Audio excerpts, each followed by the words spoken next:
உண்மையிலே வந்து உங்க வீடு வந்து செங்கல் சிமெண்டால மட்டும் கட்டல, ஆமா அன்பு பாசத்தால கட்டினது. ஆமா அடுத்தவங்க வந்து நம்ம மீது வச்ச ஒரு அன்பு தான் எங்களுடைய இந்த பெரிய பில்டிங்னு நான் நினைக்கிறேன். போதும் இதுவே, இனிமே அந்த வீட்டுக்குள்ள மேல ஓடுவேன், கீழே இறக்குவேன், ஓடுவேன் இறக்குவேன். இல்ல எல்லாரும் சொல்றாங்க, அக்கா நீங்க இந்த வீட்டுல இந்த 4 நாள் ஏறி இறக்குறீங்களா உடம்பு குறைஞ்சிருக்காக வேலை, அதை வேணா நான் பண்ணிக்கிறேன். சூப்பர். அதுதான், அதாவது நீங்க வாக்கிங் போறதுக்கு ஜாகிங் போறதுக்கு வெளியே போக வேணாம், இல்ல மாடிப்படி. மாடிப்படியே ஏறி ஏறி இறங்கிடலாம். ஆமா, உண்மையிலே வந்து நீங்க சொன்ன மாதிரி உங்க வீடு வந்து அது வீடு கிடையாது, உங்களோட கல்யாண மண்டபம்னே சொல்லலாம். ஏன்னா குழந்தைகளுக்கு ஏதாவது இவன் ஃபங்க்ஷன் எல்லாம் எனக்கு கல்யாணம் பண்ணி வைக்கிறது, குழந்தை பெற்றுக்கிறது, வளகாப்பு நடத்துறதுலயே இருக்கு ஐயா. அதெல்லாம் புடிச்சு பல வருடங்கள் நான் வந்து பின்னோக்கி வந்துட்டேன். பிள்ளைகளுக்கு கல்யாணம் பண்ணணும். அப்படி சொல்லு.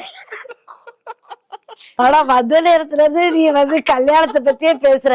உனக்கு கல்யாணம் ஆகி ஒரு குழந்தை இருக்குல்ல, உங்க குழந்தை இருக்கு, ஒரு மனைவி இருக்கு. எனக்கு வந்து டவுட் உன் பொண்டாட்டி போன் பண்ண வேண்டியிருக்குன்னு நினைக்கிறேன். ஐயோ, நல்லதா போயிட்டு இருக்கு.